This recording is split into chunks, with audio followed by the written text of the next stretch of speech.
Halo, selamat pagi, siang, malam, dimanapun teman-teman berada menonton tayangan ini. Saya ucapkan damai sejahtera bagimu. Amin. Haleluya. Saya percaya damai itu terus datang, terus menghampiri, terus menyertai, terus melingkupi kehidupan kita. Amin. Iya, betul. Kenapa? Karena Tuhan itu baik. Karena Tuhan itu setia dan juga Tuhan itu tidak pernah meninggalkan umatnya. Amin. Oleh sebab itu kita harus merespon. Ya, kita harus memberikan respon terhadap segala sesuatu yang telah Tuhan berikan. Segala janji yang Tuhan nyatakan. Respon yang baik, respon dengan sukacita, dan respon dengan sepenuh hati. Amin. Haleluya. Itu baru pembukaan. Oke. Jadi di video ini ada hal yang ingin saya bagikan yang kita bisa ambil dari kitab Ezra pasal 7. Ya, kenapa? Karena di sini kita melihat bahwa ternyata ada hal yang luar biasa yang terjadi di dalam kehidupan pribadi seorang Ezra. Ya, di ayat 6 firman Tuhan berkata bahwa Ezra ini berangkat pulang dari Babel. Lalu ia adalah seorang ahli kitab, mahir dalam Taurat. Wow. Berarti kita lihat kalau sekarang Ezra ini mungkin seperti ini anak teologi gitu. Jadi dia adalah seseorang yang ternyata paham betul apa yang tertulis, apa yang terungkap di dalam firman Tuhan. Dan ia juga mahir dalam Taurat Musa yang diberikan Tuhan Allah Israel. Lalu firman Tuhan lanjut berkata, dan raja memberi dia segala yang diingininya oleh karena tangan Tuhan Allahnya melindungi dia. Ternyata ada sesuatu yang spesial yang diberikan oleh Tuhan, yang diizinkan oleh Tuhan untuk terjadi di dalam kehidupan seorang Ezra. Kenapa? Karena ternyata dia juga adalah seorang ahli kitab, saudara. Berarti untuk kita ini adalah sebuah word of encouragement. Ini adalah sebuah kekuatan dan adalah sebuah reminder juga, sesuatu yang mengingatkan kita bahwa ternyata janji Tuhan digenapi, janji Tuhan dinyatakan. You are mighty among men and mighty before God. Ternyata itu terjadi. Tuhan melihat engkau berkenan, dan Tuhan pun membuat engkau berkenan di mata dunia. Itu yang terjadi terhadap Ezra. Firman Tuhan berkata, raja memberi dia segala yang diingininya oleh karena tangan Tuhan. Segala yang diingini, saudara. Ini berbicara mengenai hal dunia. Ini berbicara mengenai hal lahiriah. Ini berbicara mengenai hal fisik dan jasmani. Tetapi kita harus lihat yang pasti. Apa sih kerinduannya Ezra pada saat itu? Apa sih yang ada di isi hati dan di pikirannya Ezra pada saat itu? Firman Tuhan tidak berhenti di sana, tetapi lanjut berkata bahwa karena tangan Tuhan Allahnya melindungi dia. Apa? Melindungi dari apa? Tentu juga melindungi bukan hanya fisik Ezra. Bukan hanya melindungi sesuatu yang menjadi let's say seperti harta benda, ataupun sesuatu yang menjadi kepunyaan Ezra. Tapi juga termasuk isi hati dan isi pikirannya. Tuhan melindungi Ezra dari segala nafsu dunia, dari segala hal-hal yang tidak berkenan daripada Tuhan. Tuhan melindungi Ezra dari segala hal-hal yang mendukakan hati Tuhan. Sehingga kita bisa paham bahwa raja memberi Ezra segala yang diingininya pun bukan hal-hal yang sembarangan. Kenapa? Karena Ezra itu tahu betul apa sih isi hati Tuhan. Teman-teman jemaat Tuhan, dari mana kita bisa tahu apa isi hati Tuhan?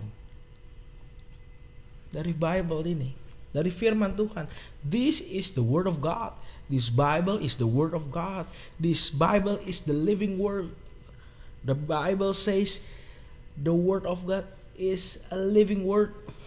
Alkitab ini adalah firman yang hidup. Amin. Sehingga kita melihat bahwa dalam identitasnya sebagai seorang pribadi yang tahu betul apa firman Tuhan, apa yang Tuhan sampaikan, apa yang menjadi ketetapan Tuhan, apa yang menjadi isi hati Tuhan yang masuk ke dalam hati dan pikiran Ezra, itu membuat dia menjadi berkenan di mata Tuhan dan juga berkenan di mata raja. Oleh karena Tuhan sendiri yang membuat raja memberi dia segala yang diingininya. Dan sekarang kita tahu bahwa ternyata Tuhan melihat di waktu-waktu engkau tersendiri mempelajari firman. Betul. Firman Tuhan berkata di dalam Matius 4 ayat 4 bahwa man shall not live by bread alone, but by every word that proceedeth out from the mouth of God. Bahwa manusia tidak bisa hidup dari roti saja, tetapi dari firman yang terus keluar dari mulut Allah. Amin. Kita ingat bahwa roti dalam hal ini, karena waktu itu Tuhan Yesus mau dicobai sama si iblis, dan iblis itu menggoda Tuhan yang sedang berpuasa pada saat itu. Ubahlah batu ini menjadi roti, begitu ya kan? Di dalam kelemahan fisik oleh karena berpuasa, ternyata Tuhan memberikan sebuah jawaban yang sangat luar biasa. Ia mengutip dari kitab Ulangan, Deuteronomy, bahwa manusia tidak bisa hidup dari roti saja, tetapi dari firman yang terus keluar dari mulut Allah. Dan jemaat Tuhan, teman-teman yang dikasihi dalam Tuhan, kita bisa melihat bahwa ternyata roti yang digambarkan sebagai fisik lahiriah ini disandingkan dengan ada roti yang bisa memberi makan spiritualitas kita, memberi makan kerohanian kita. Apa itu? Ternyata jika kita lihat lebih jauh, firman Tuhan juga berkata bahwa Yesus Kristus or Jesus Christ is the bread of life, adalah roti hidup. Amin. Dan kita lihat juga secara singkat di saat kita berdoa dengan doa Bapa kami, firman berkata, berikanlah kami pada hari ini makanan kami. Wow, or in English version, dalam versi bahasa Inggris berkata bahwa give us this day our daily bread. What is our daily bread? Apa itu roti harian kami? Apa itu makanan harian kami? Ternyata firman juga tadi sudah kita katakan bahwa Jesus Christ is the bread of life. Jadi daily bread kita ya Jesus Christ. Daily bread kita adalah the word that proceeded out from the mouth of God. Roti harian kita adalah Tuhan Yesus Kristus yang menjadi roti hidup. Roti harian kita adalah Tuhan Yesus Kristus yang terus berfirman. Amin. Itu sebabnya ada rema. Di dalam Matius 4 ayat 4 itu menggunakan kata rema atau dabar. Sehingga firman itu terus disampaikan dan itulah yang menguatkan hidup kita. Sehingga kita tidak bisa untuk membuat kerohanian kita starving atau kelaparan. Ya kan?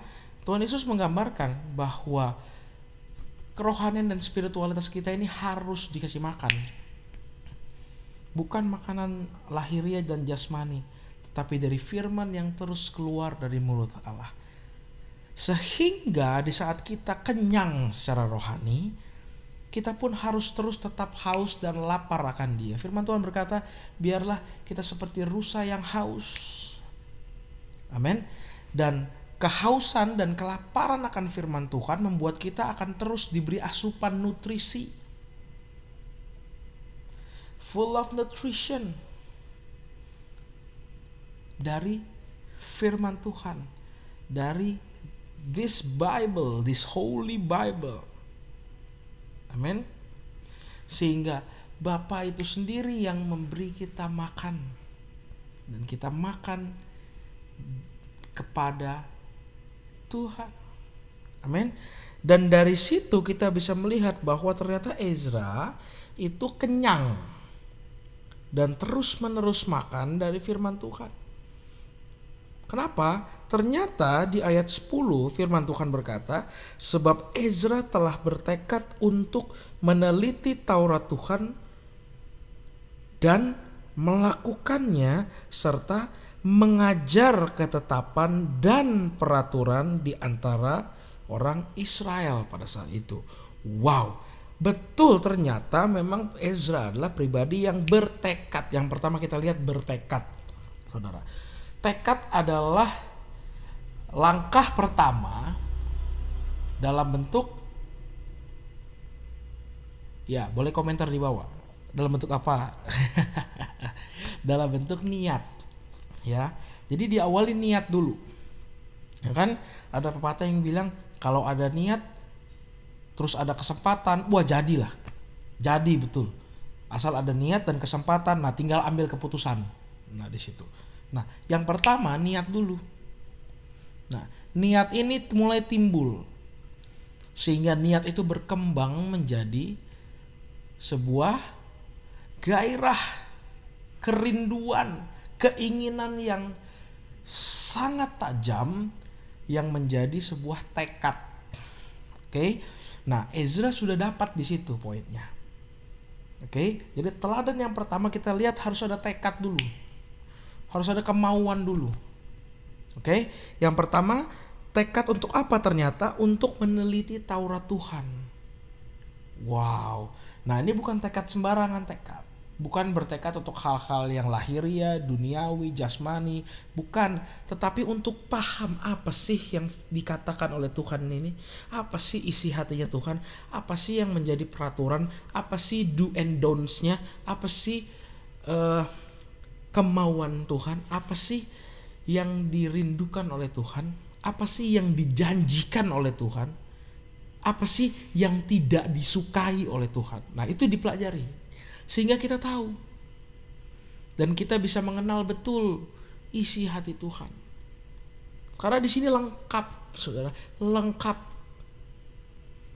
From the book of Genesis until the book of Revelation, dari Kejadian sampai Wahyu. Lengkap. This is the word of God. Amen. Jadi pelajari. Seperti tadi kita sudah singgung. Daily bread, roti harian. Apa roti harian itu? Jesus Christ is the bread of life. Yesus Kristus adalah roti hidup. Dan kita manusia tidak bisa hidup dari roti saja, bicara roti lahiriah, tetapi dari firman yang terus keluar, yaitu roti hidup itu. Jadi ada dua roti di sini. There's a two dimensions of bread.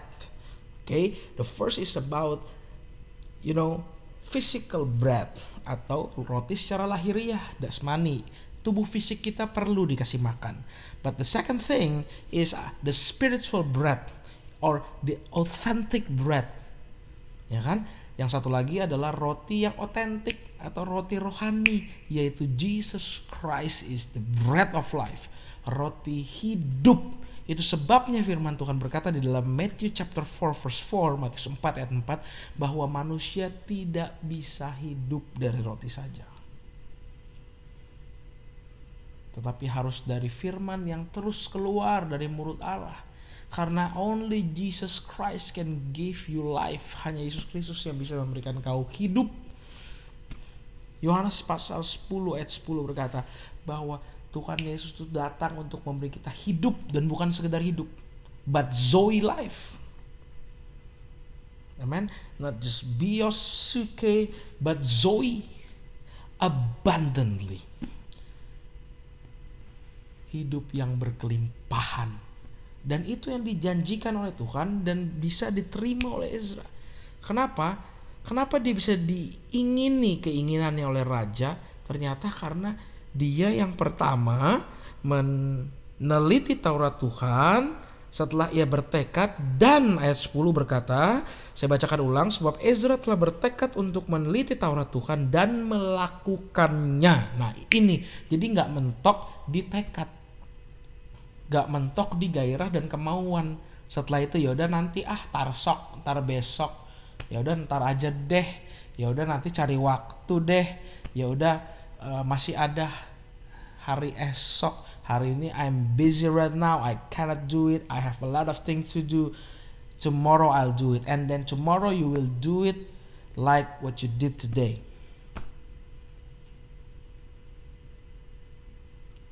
Nanti besok masih ada waktu, nanti aja masih ada waktu di hari esok. Akhirnya besok ngomongnya begitu lagi, begitu aja terus. Akhirnya nggak belajar, nggak tahu apa sih isi hati Tuhan. When problems comes, bingung. Saat masalah datang, bingung harus apa. Sedangkan di sini berkata bahwa segala sesuatu itu ada solusinya. Amen. Ingat kisah waktu badai terjadi. Murid-murid di kapal semuanya bingung. Waduh, ini gimana nih, udah mau tenggelam nih. Tuhan Yesus dibangunkan dan Tuhan Yesus cuma bilang, peace be still, diam jadilah tenang, and everything become smooth. So when problems comes, when you have the word of God, peace be still, semuanya diam dan jadi tenang. Amin. Haleluya. Dan di situ kita melihat bahwa kita pun harus melakukan apa yang telah disampaikan oleh Tuhan di dalam firman-Nya. Di situ ada aturan, di situ ada hukum, di situ ada hal-hal yang menjadi kekuatan, ada hal-hal yang menjadi teguran, hal-hal yang menjadi aturan, dan juga hal-hal yang menjadi pegangan di dalam hidup, bahkan fondasi hidup. Amin. Sehingga setelah kita bisa melakukannya, seperti kitab Ezra pasal 7 ayat 10 selanjutnya, serta mengajar ketetapan dan peraturan di antara orang Israel. Wow, ternyata setelah punya tekad, setelah punya kemauan dan gairah, naik level menjadi action. Oke, setelah menjadi action, melakukannya, baru kita bisa mengajar, kita bisa share, kita bisa mendidik, kita bisa memberi contoh, menjadi role model. Oke, jangan menjadi pengajar, jangan menjadi seseorang yang mau memberitakan tetapi cuma ngomong aja. No action, talk only. Ya, kenapa akan jadi batu sandungan? Begitu. Orang akan bilang, "Oh, saya tahu kok aslinya begitu." Omongannya tidak sesuai dengan perkataannya. Oh, bukan. Omongannya tidak sesuai dengan perbuatannya. Jangan. Firman Tuhan mengingatkan the order atau urutannya adalah kita memang harus punya tekad dulu.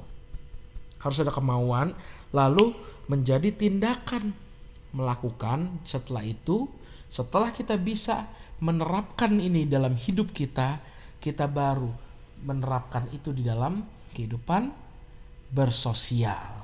Oke, sehingga dunia pun melihat bahwa kita menjadi suratan yang terbuka tentang Kristus, true Christ likeness. So you don't have to preach, engkau tidak perlu berkhotbah, you don't have to speak it loud before many people, engkau tidak perlu berbicara keras di depan orang, tetapi your life is preaching. Hidupmu itu berkhotbah. Hidupmu menyatakan bagaimana Tuhan hidup di dalam hidupmu. Your life is showing how God is truly living in your life. So your life becomes a living testimony, sehingga hidupmu menjadi kesaksian yang hidup. Amin. Dan di sini kita melihat bahwa oleh karena Ezra memberikan teladan, untuk bertekad, untuk meneliti Taurat Tuhan dan melakukannya dan mengajar ketetapan dan peraturan di antara orang bangsanya di Israel pada saat itu, ia menjadi seseorang yang berkenan di hadapan Tuhan dan juga di hadapan manusia. Firman Tuhan berkata, dia mendapatkan segala sesuatu yang diingininya. Amin. Ada firman Tuhan yang berkata bahwa seek first the kingdom of the Lord and the righteousness. Carilah dulu kerajaan Allah dan kebenarannya. And everything will be added to you. Maka segalanya akan diserahkan kepadamu. Wow. Hari ini kita belajar bahwa kita harus cari betul-betul apa yang menjadi isi hati Tuhan. Amin. Di dalam isi hati Tuhan itu pasti ada pengajaran, ada hukum, ada kata-kata yang menguatkan, ada kata-kata yang juga menegur, ada kata-kata yang menjadi fondasi, ada kata-kata yang menjadi aturan, dan juga ada kata-kata yang memberikan hal-hal yang pasti memberikan solusi terhadap kehidupan kita. Saya percaya bahwa setiap kita yang mencari Tuhan tidak pernah akan menerima kekecewaan. Dan itulah yang saya bagikan pada hari ini. Terima kasih telah menonton sampai di akhir video. Saya berdoa supaya teman-teman jemaat Tuhan bisa diberkati melalui pemberitaan firman singkat pada video ini. Jika engkau merasa diberkati, jika engkau merasa mendapatkan sesuatu yang menjadi berkat untukmu, bisa di-share, like, komen, dan juga subscribe di channel ini.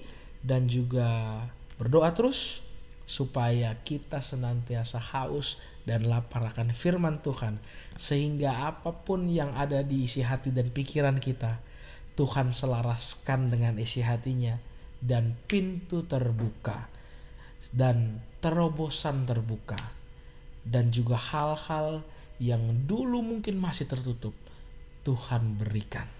Saya berdoa bahwa Tuhan senantiasa menyertai, melindungi, dan menghadapkan wajahnya kepada kita dan memberikan kasih karunia kepada kita mulai saat ini sampai Maranatha.